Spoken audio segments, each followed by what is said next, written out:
Hello, and welcome to Enlightened Empaths, your community for the spiritually awakened, where we discuss, explore, and connect with fellow empaths, healers, intuitives, and seekers.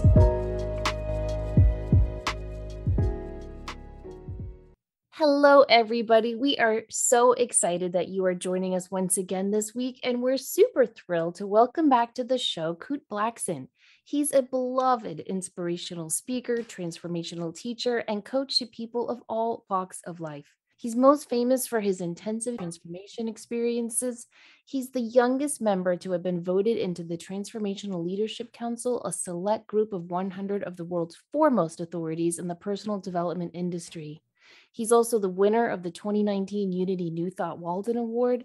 And today he's with us on the show to talk about his book, The Magic of Surrender, which is now in paperback, and several of his other works and an upcoming live event. So we've got a lot in store for you. Thanks so much for coming back on the show. Thanks for having me back. We are so thrilled to have you. You know, we've got a lot going on in the world right now, and I feel like your work is so inspirational and upbeat and keeps people filled with hope. And I'm just wondering how you're doing that in your life right now, maintaining that sense of hope and harmony and positivity. I think it's a couple of things. I mean, there's my personal practice of meditating and staying connected to sort of that deeper dimension of my own inner peace. But also, for me, it's a perspective. The way I see the world is a specific way or a certain way. I believe that we are all souls. And as souls, we incarnate into this human experience to learn, to grow, to evolve, that life is a school, life is a university. Life is the university for our soul's evolution. In every situation, every experience, every relationship, everything we go through is really part of that curriculum. And so for me, I see life as a school, as an evolutionary opportunity. And so regardless of what is going on in the world, on an external level, regardless of what's happening in my life, relationships, etc., I'm always looking to focus on how can I grow? What is the lesson? Why did I attract this situation? What is the opportunity for me to see? What is this situation or this person mirror to me about myself?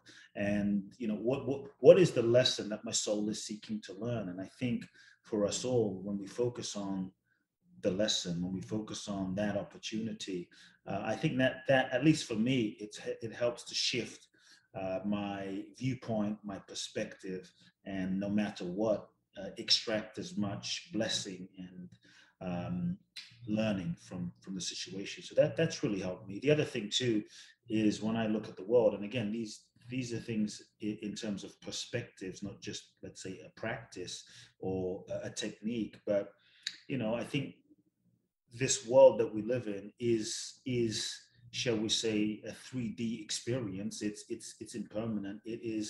Uh, it's the realm of duality. It's the realm of interdependent polaric opposites that are the nature of life. It's just the way it is. And so the more I've understood that over the years, over time, the less I expect or have expected the world to be a certain way, the less I look for the world to be a certain way. The world is what it is. It's not meant to be a sort of like perfect utopia.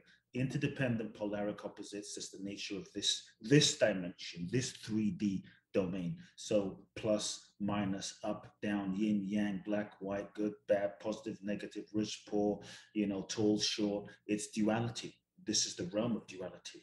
And so I think for me, the more I've been able to accept that, the nature of the physics of this, it's the Tao, the more I've been able to accept that and not expect perfection in this realm, not look for perfection or some utopia in this dimension, knowing that there's no perfection at this level, there's no perfection at the level of the personality.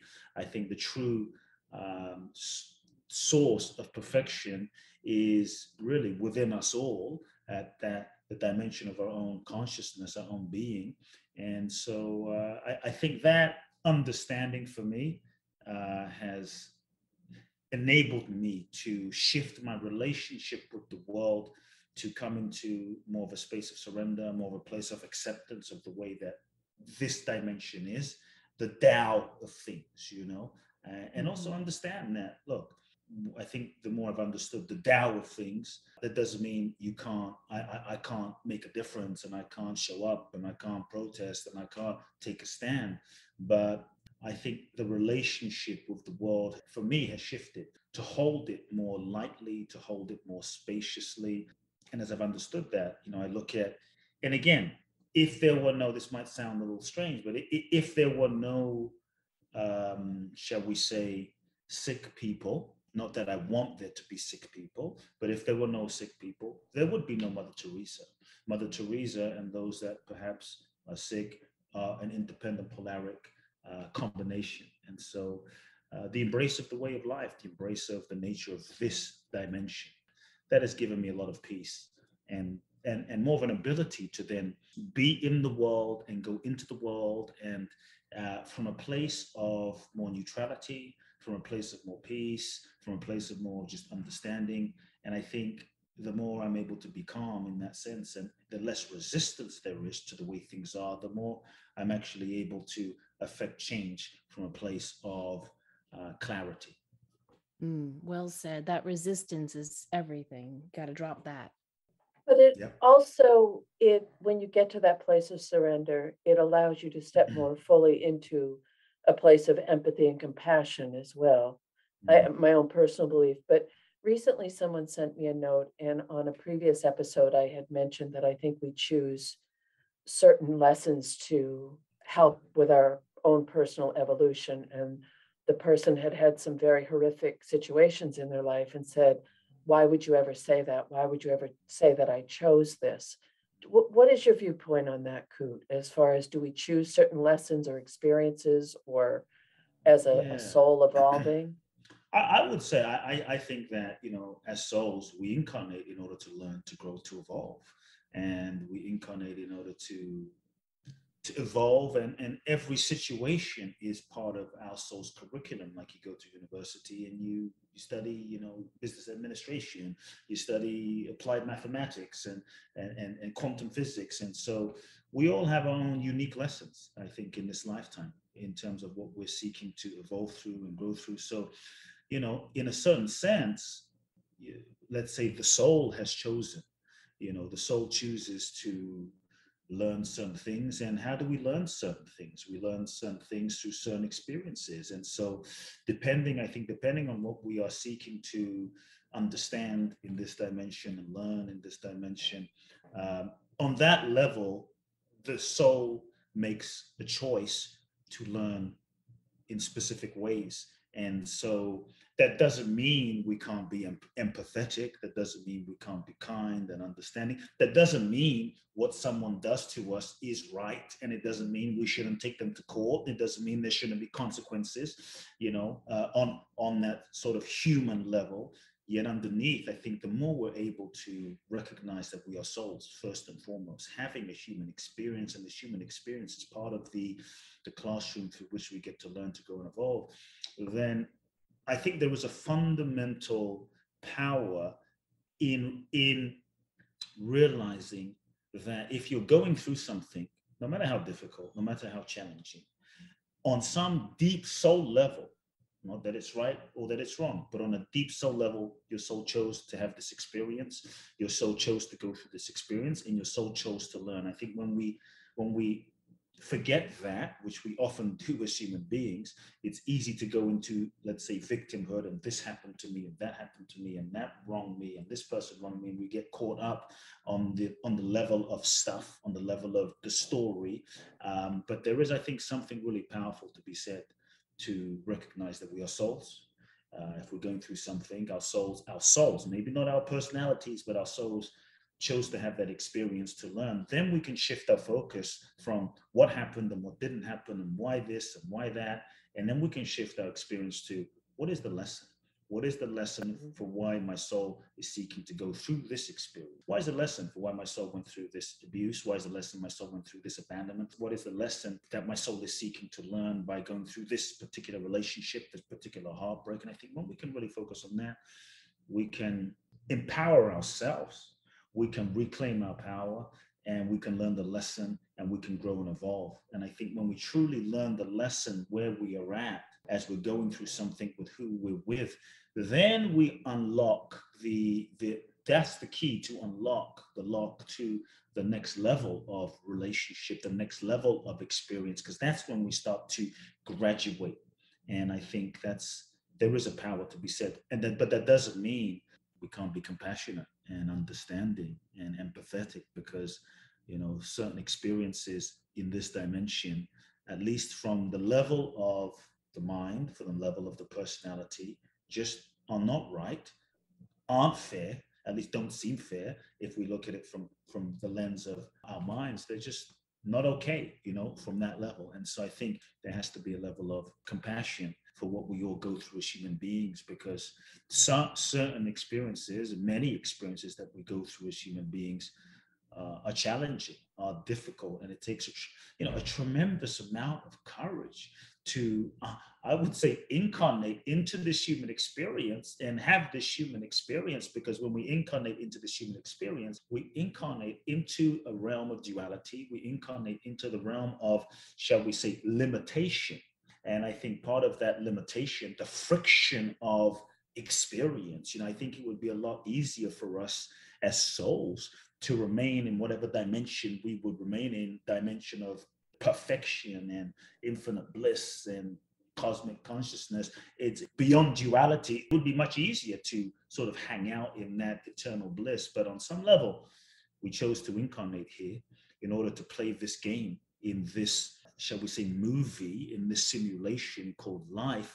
I think in order to evolve, and in order to reawaken and remember in this game of life, remember who and what we really are, which is divine, which is infinite, which is whole, which is perfect, which is complete. And so, I think the only way we can learn certain lessons we have to go through certain experiences. And so we can truly take our power back when we take that soul ownership. Like, okay, this situation is challenging, it's not right, it's difficult, it's not fair, but my soul chose to go through this. And if that's the case, let me learn the lesson so I can go through it and have another experience.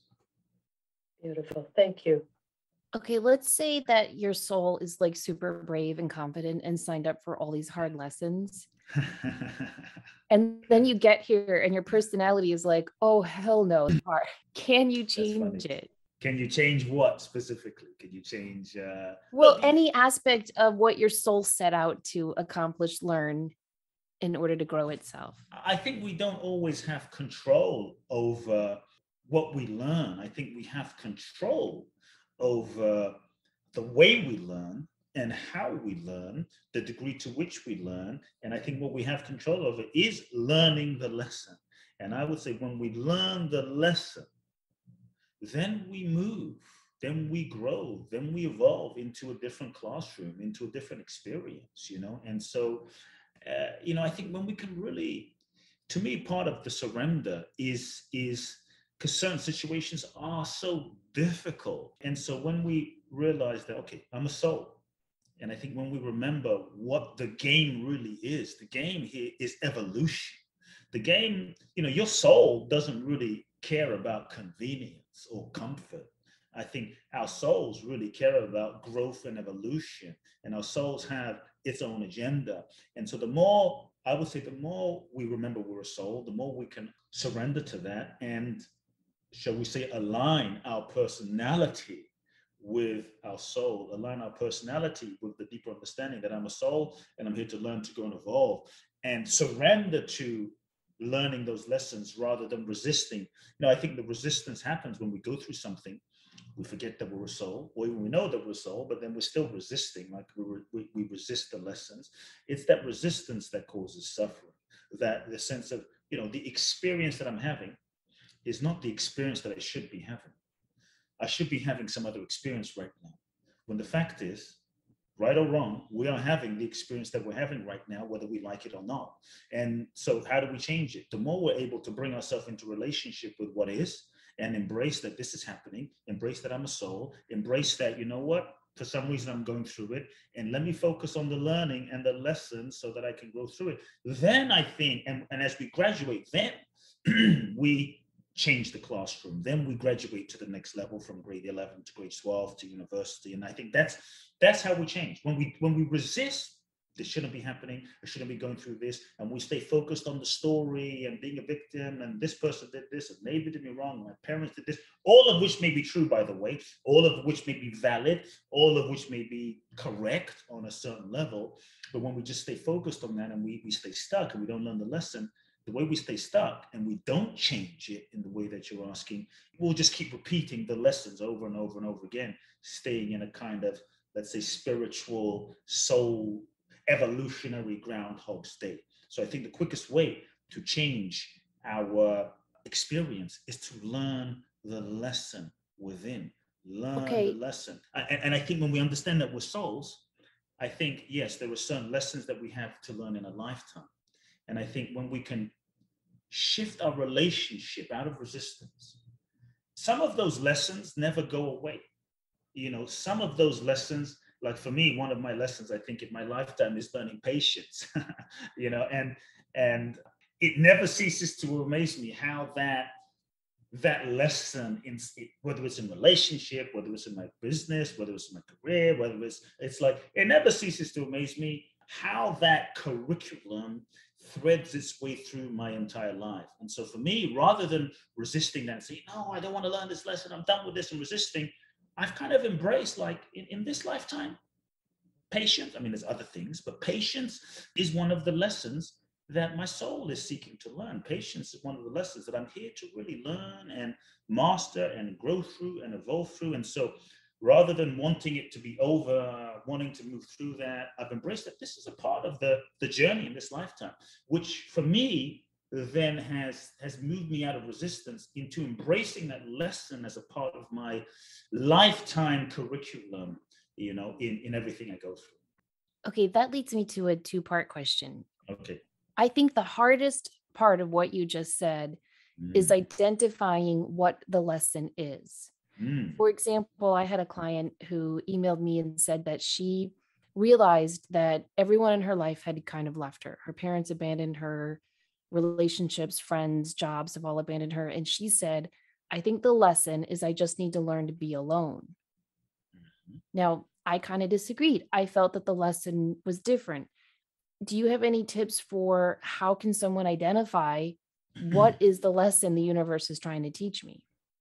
Yeah, I think it's firstly, I think it's the willingness to be truly honest with yourself.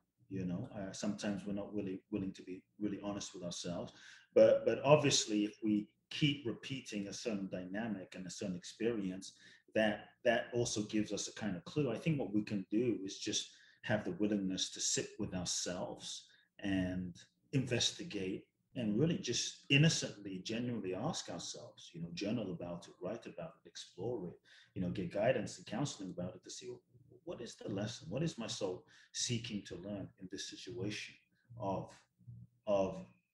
you said being abandoned, yes, constantly being Yes. abandoned. And so, yeah, what is that? Is it to be alone, or is there some reflection here? I think we have to sort of go at it from different angles. Is there something I need to see about myself? Is there something I need to see about the way I'm abandoning myself, that this is mirroring to me? And so what are the situations mirror to me about myself? What do the situations show me about myself? What does this experience show me that I need to embrace, I need to make peace with, I need to integrate within myself? And I think as we look at it from those different angles of, like, what is the lesson? What is this mirroring to me? What is this showing me? What is this giving me the opportunity to let go of? What is this giving me the opportunity to learn? What is this situation, this person giving me the opportunity to embrace? I think then we can start massaging into the lesson, And so the Yeah. abandonment could be, like, for instance, maybe if someone incarnates and they here to learn here to learn how to be independent, as an example, truly find their own independence, like, like, wow, maybe they would incarnate, I don't know, in an orphanage, or, and so I think there's an exploration that we can really reflect on, and looking at, like, just take a look at all of the experiences in your life, all the things that have happened to you, and start seeing if there's a theme. I think many times we can start seeing like, wow, oh, then maybe there's a theme: abandonment, abandonment, abandonment. So as we start putting those themes together, then we can just step back out of the mind and not try to figure it out, because I think sometimes there's what we think the lesson should be, and there's what the lesson really is. And I think when we can reflect on the lesson with innocence, the lesson can often also just kind of reveal itself to us in a gentle way, like, oh, here's what I'm seeking to learn, and I think we know that we've learned the lesson because things start shifting, so Yeah, fast. the pattern stops. Yeah, the pattern stops. People shift out of our life that reflect that dynamic, or we start seeing situations differently so that we can avoid that experience. Or it's kind of like losing your taste for an experience. You just begin losing your taste for that type of situation, and then you, instead of taking a right turn, you take a left turn. It's like, nope, not going down this road, as you've learned a lesson. And so this is one of the ways. But I think just sitting innocently and being with it and allowing yourself to receive it can also be a way to tune into the lesson. Okay, so the second part of my question, one of my life lessons is patience, just like you. And yeah, I Love it. learn it in different ways all the time. But sometimes I feel like it's one of my strengths that I'm impatient because Yeah, yeah, it yeah, pushes me, it propels me, I'm very yeah. action oriented. I get stuff done. Yes, me too. I know. We're in the same family. So do you feel that sometimes our lessons can be our greatest strengths as well? Yes, I think those lessons can be our gifts at the same time, but it's also your relationship with it. I think that's what's important: your relationship with the lesson, your relationship with yourself. And so it's not necessarily about, like for me, when I realized, I need to really learn how to be patient, and the Dalai Lama's patient, and I think Mother Teresa's patient, and these great ones are patient. So I got to be more patient, but hurry up and let me master patience now. I realized that in a quest to be more patient, I was impatiently pushing myself to be patient, which was just making me more impatient with my own process, which was keeping me stuck. And so um, the relationship with the pattern is as important as the pattern itself. And so it's not just about like eradicating impatience, because there is a gift inside of being impatient if in right relationship. That gift in impatience is a initiative, it's a directive force, it's a getting shit done energy, it's the ability to make things happen. Like I always tell people, if you want something done, give it to me, I'll get it done now, I'll get it done like fast. And so I think when we can have a healthy relationship with understanding ourselves, understanding our patterns, understanding our roles, understanding our limitations, understanding the lessons, then that helps us move into a healthy relationship to be able to not throw the baby out with the bathwater, but also extract the gift from that pattern, extract the gift from that so-called limitation at the same time, so that we can harness it in a healthy way. That impatience can become sort of a driving force and an initiative. Stubbornness, for instance, for me, this was something I had to work with at a young age. That stubbornness, you're so stubborn. And so when I started recognizing that wow, the stubbornness can get in my way, the stubbornness can affect relationships, the stubbornness can keep me stuck. But it wasn't about getting rid of that. It was just about integrating that energy, embracing that energy, changing my relationship to it, softening a little bit, loving myself through that, bringing empathy, right, to myself and that part of me that was stubborn, so that that stubbornness could also, let's say, come into a healthier expression as determination, as determined. So on the flip side, it's like, wow, that energy, the same energy on the flip side, stubbornness, was determination. And so for me, it's about having a healthy relationship with those aspects of ourselves, the parts of ourselves, as we understand the lesson can also really help. So impatience is not good or bad. It's just how we relate with it within ourselves that I think is the key. Making peace with the duality within. Yes, yes, yeah. Yeah. Because look, sometimes it's great to be impatient.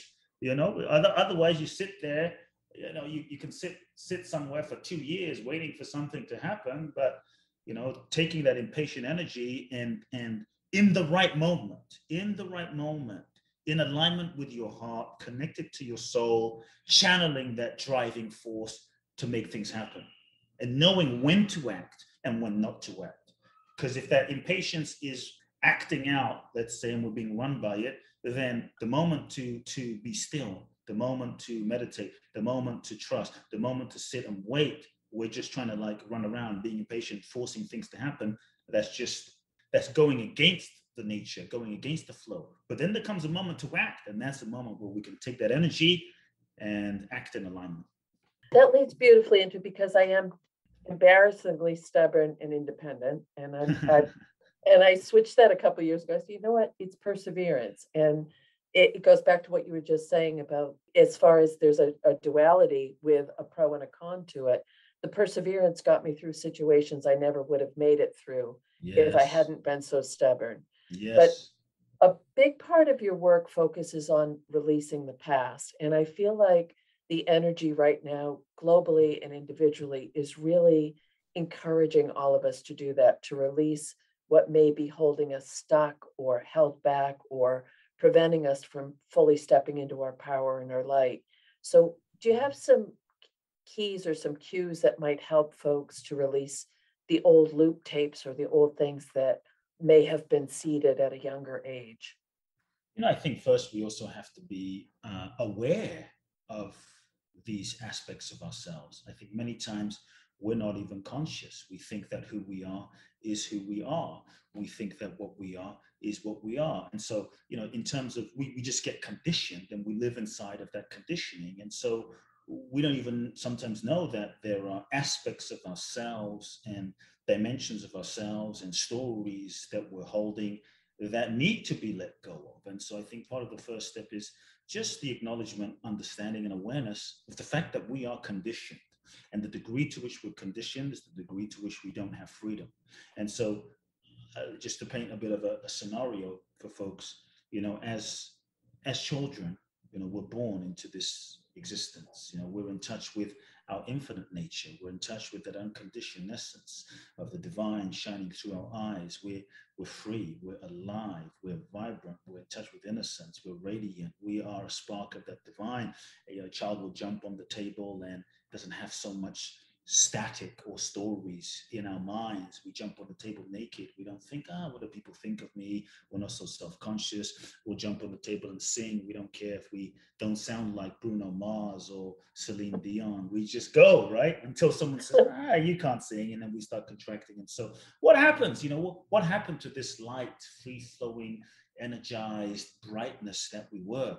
We're born into an environment. We're born into a certain framework, a preset framework of stories and patterns and conditionings, often from the past, based on our ancestors, based on our parents. And our parents, they were doing the best that they could do based on their childhood and their upbringing. And so we're born into a certain framework of a level of dysfunction, a level of conditioning.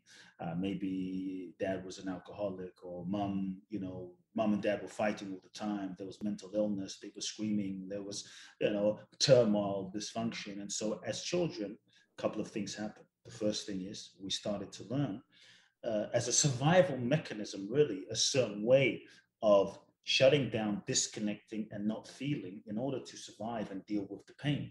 We shut down parts of ourselves. We started to suppress parts of ourselves. We started to not feel certain things so that we didn't have to feel the craziness or the intensity of what was going on around us. Or maybe it was just that mom and dad didn't know how to express emotion or meet our emotional needs. And so we start to shut down parts of ourselves and erect defense mechanisms and build all sorts of walls in order to just function, survive, and cope, which is often unconscious. And we suppress feelings, we suppress emotions, we suppress. It builds up and we start losing touch with our true essence, our authentic nature. And then we learn a way of being to go into the world, and we go into the world and we kind of look around like, who do I need to be in order to be loved by dad, by mom? Okay, boys don't cry, girls don't act this way. And so before you know it, we start to contort ourselves into a certain shape, a certain way of being in order to avoid pain, but also, shall we say, uh, get love and validation and approval and fit in. And so avoid pain, get love, validation, approval. We contort ourselves into this pattern, this persona. We develop roles and masks and a certain identity. And we think that version of ourselves that we have become is who we really are. For me, as a young boy, I thought I needed to be the perfect son. You know, my father was a minister. He built 300 churches in Ghana, West Africa. There were hundreds of thousands of followers. There was a lot of responsibility at a very young age put on my shoulders. At 14, I was ordained as a minister. And so I thought I needed to be this perfect kid, this perfect son, this responsible, over-responsible one, overachiever, taking care of everyone. And so there was so much I held in. There was so much I suppressed. There was so much emotion that I didn't allow myself to feel in order to keep face, in order to make everyone happy, in order to keep everyone, feeling good, in order to sort of take care of everyone else, but my own needs, my own self. And so I didn't even know what I was doing. We don't even know many times what we're doing in the moment. It often is unconscious. And so we carry all, and then we go into our adulthood carrying all this kind of way of being, these suppressed emotions into our adulthood. And so these defense mechanisms that helped us function and survive as children, then to a degree, we learn how to relate this way. We learn how to be kind of successful doing these patterns, but there usually reaches a point in our lives where these survival mechanisms end up limiting us. And so I think when we hit that point is where we have to be really honest with ourselves, where we have to have the courage to acknowledge our pain. And I think first we have to acknowledge that we're conditioned, and the degree to which we're conditioned, the degree to which we're not free, the degree to which we're not able to have access to all of ourselves. But then we have to be willing to consciously feel, to embrace and feel the feelings that we have learned to suppress, that we've learned to deny, that we've learned to avoid, that we've learned to disconnect from because we've disconnected from parts of ourselves. And so I think that's part of the healing, is the willingness to feel, the willingness to reintegrate those parts of ourselves by feeling the feelings of what we've suppressed. Then we get more access to more of who we are. And that's also how we let go. You know, to me, part of letting go is, kind of as a side note, I think part of letting go is feeling. You can't truly let go without feeling. Part of surrender is also one of the things that, to truly surrender, one of the things that we must be willing to do is embrace grief, embrace grieving. To truly surrender authentically, we have to be willing to embrace the process of grieving, which is feeling. Surrender is a death. Surrender is a letting go. There comes a point where the next level of your life requires the next level of you, which requires that you let go of certain aspects, certain identities, certain addictions, certain ways of being, certain ways of behaving. And so, you know, there's the surrender is a death in that sense, a death of the idea of who we thought we were. As we age, there's also a level of, wow, moving into a new phase of my life. I'm not 20 anymore, letting go of dreams I had when I was 15 and 20 and 30, as we start maturing and connecting with a deeper dimension of our authentic truth. And so the process of grieving, to truly let go, the process of feeling, to truly let go, is necessary. Yet, as I think, as human beings, from childhood, we are conditioned to not feel. Survival mechanisms, we're conditioned to not feel. You switch on the television, you see a commercial, you feel sad. Oh, don't worry, take this pill. So there's a kind of a conditioning to not feel our feelings. And so as human beings, letting go, truly letting go, requires feeling. But we tend not to feel because we're afraid that if I feel fully, that I won't survive. If I feel fully, I won't be able to cope. If I feel these feelings that I've been suppressing my entire life, I won't be able to handle it. It will never end. And I think what we have to realize is no feelings last forever.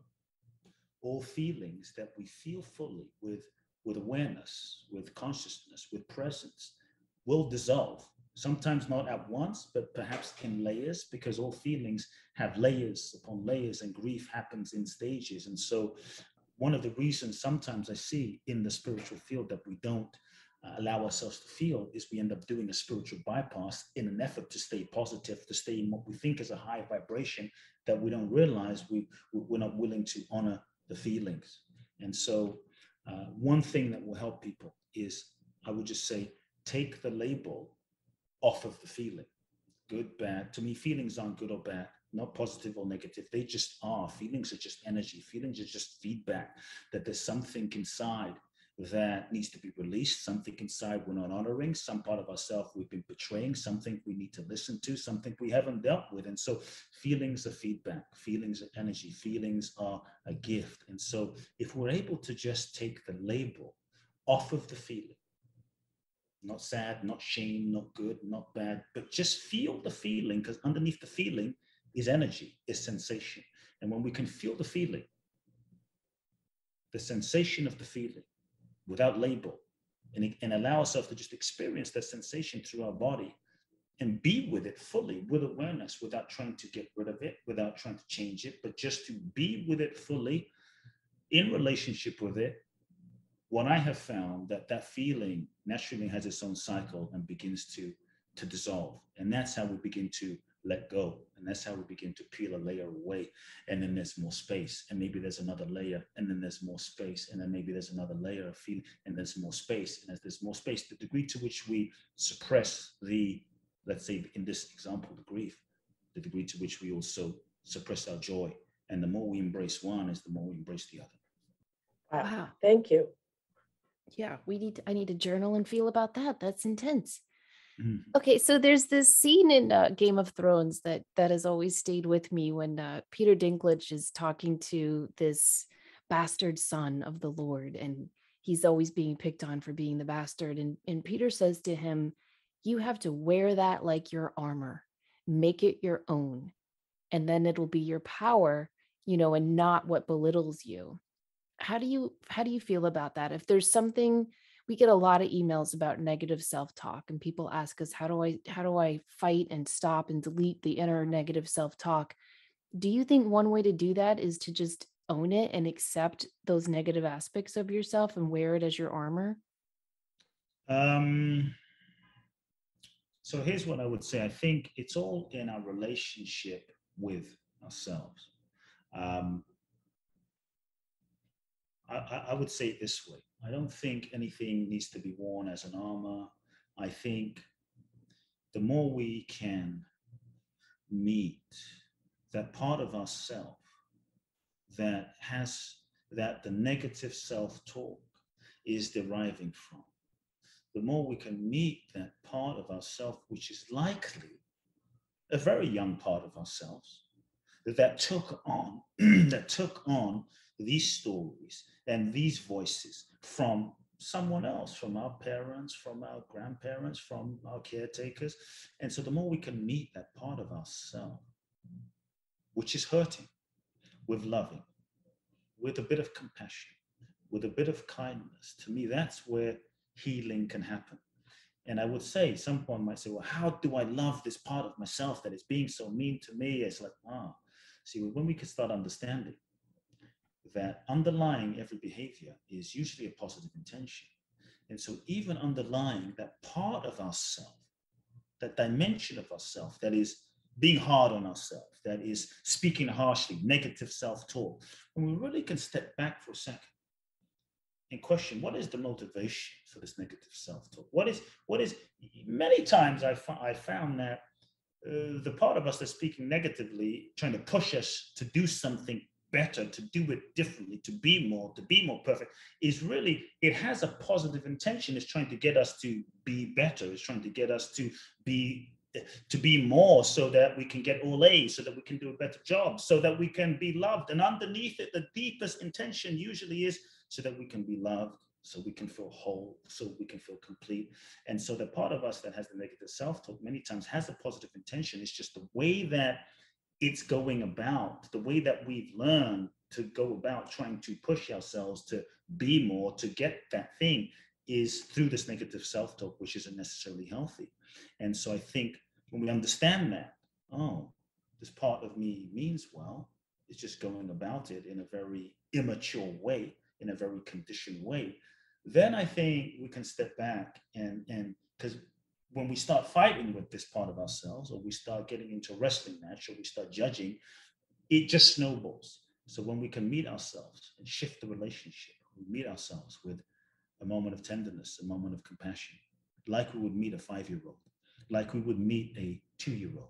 If a 2-year-old was screaming and crying in the middle of the night, screaming, screaming, screaming, we wouldn't take a baseball bat and beat it over the head. We wouldn't throw it out the window. We wouldn't slap this little 2-year-old or 3-year-old. We would hold it and we would soothe it and we would love it. And so often the parts of us that act out, the parts of us that are hurting, really the parts of us that need the most compassion and loving, because they're trying to get us something in the only way they know how to get it: love, validation, connection. And so when we can understand that and bring loving, healing is the application of loving to those parts of ourselves that are hurting.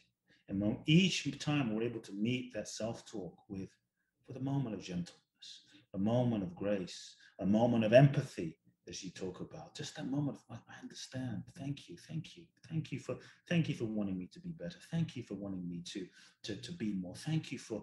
But what we have to realize is we can't beat ourselves up into healing. We can't beat ourselves up or abuse ourselves into being more or living our best lives. It can only be truly sustainable when we meet ourselves with that compassion and empathy. Healing is the application of love to the parts of ourselves that are hurting. And when we can meet ourselves with that grace, that's where healing can happen, layer by layer. Okay, I know we're running out of time, but I have one more question for the minister's son. So I remember growing up, my dad said to me, I was asking him, we used to have these deep conversations, and I was asking him what he believed and thought about unconditional love. And I think I said something like, like, gosh, Dad, if I committed murder, would you still love me? And he said, I don't believe in unconditional love. And I said, but at school, the nuns teach me that God loves us all unconditionally. And he said, no, he doesn't. Read the Bible.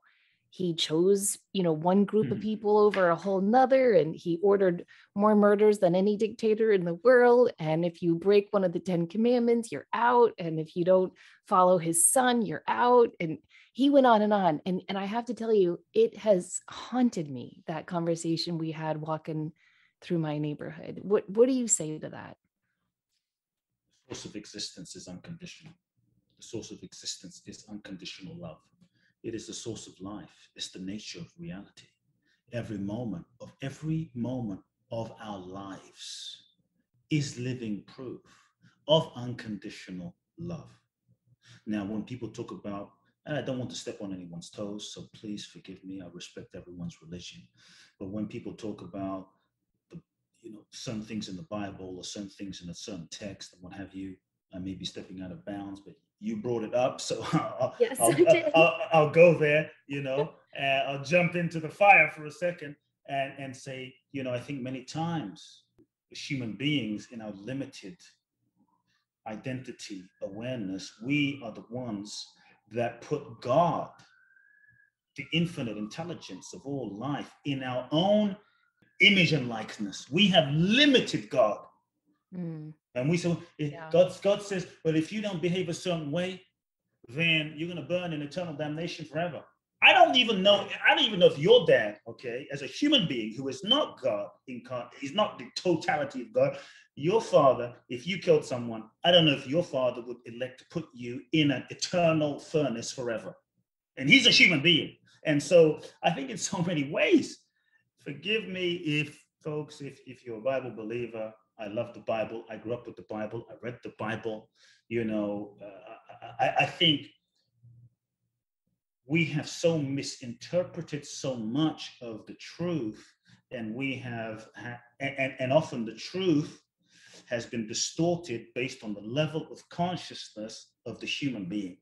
And we have interpreted things that are said in the Bible as a distortion based on our level of consciousness. And so I will say God, the true, innate, infinite intelligence of life, cannot be limited to the human understanding, cannot be limited to the human identity and the human ego.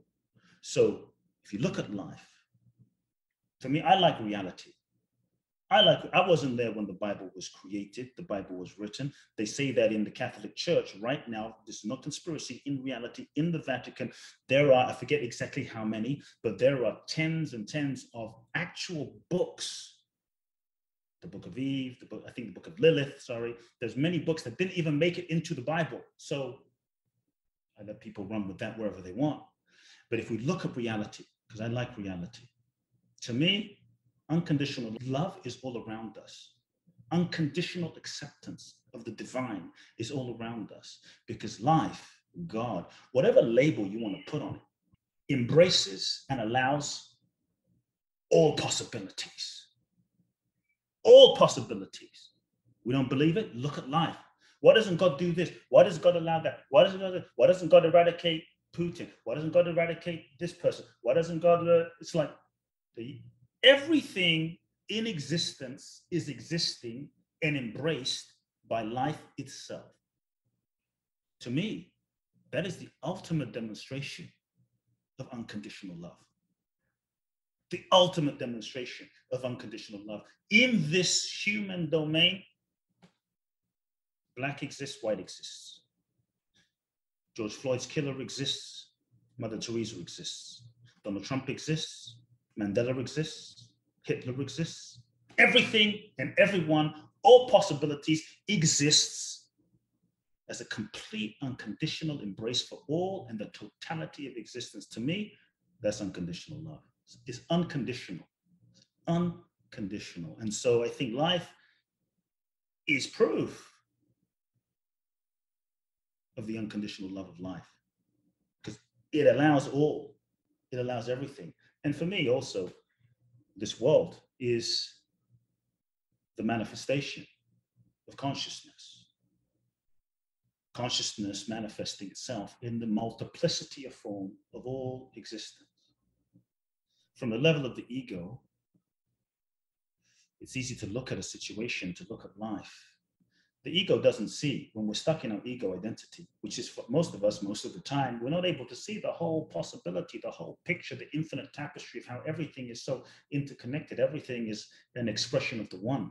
And so if life is a manifestation of consciousness, and consciousness is manifesting as the multiplicity of all form, everything is arising from the oneness. Everything arises from the one source. And if everything arises from the one source, there is only one. There is only one. There is only love. There's just one. Love is the inherent recognition of the oneness of life. And if that's the case, an analogy would be, then all of life is really a one man, one woman, one being, one man show, for just simplicity's sake. Life is a one man show, one being show, a one person show being lived and played. Which is why it's so important for us to turn our own inner light on. Yes. Through inner self-love, through unconditional love and acceptance, because the more of us that turn our lights on, the more that collective conscious is going to shine brighter. For sure. For sure. And I think that's the opportunity of what we are. That's the game of why we incarnate, to remember and reawaken to what we are. That's the opportunity for us all. Well, thank you. I know that was a very difficult topic that I just threw at you, but I really appreciate you answering it. And I love the way you answered it. Now, your book is coming out in paperback and you have an event coming up to celebrate that. Can you tell our listeners more about this? Yeah, just a quick nutshell. Magic of Surrender paperback book comes out May the 3rd. In celebration of that and appreciation of that, folks, you can get the book on Amazon, by the way. But for whoever pre-orders the book, you get some free gifts. You get to attend on May the 7th. I'm doing a very special 2-hour deep dive, one-time only live transformational virtual seminar. It's called Reinvent Live. I'm going to be sharing some of the secrets of how to reinvent yourself, how to let go of the past. We talked a bit about the past today, how to let go of the past, how to connect with your true, authentic power, and how to give your gifts to the world and truly make impact. So during Reinvent Live, 2 to 3 hours, we're going to be diving deep virtually. So you can do it from wherever you are. It's going to be an amazing seminar with hundreds of folks tuning in. When you buy the book, pre-order the book before May the 3rd, go to www.reinventlife.com KuteBlackson.com. That's Kute Blackson, BlackSon.com /reinvent seminar. KuteBlackson.com /reinvent seminar. And you can simply go there. There's a link there where you can enter your receipt info from your paperback purchase, and that gets you access to a whole bunch of free gifts, but also access as my guest to the Reinvent seminar on May the 7th. That is perfect. Okay, so you just have to go to your website. We'll put all your information in our show notes, and I'll post it on Facebook and on my Instagram as well.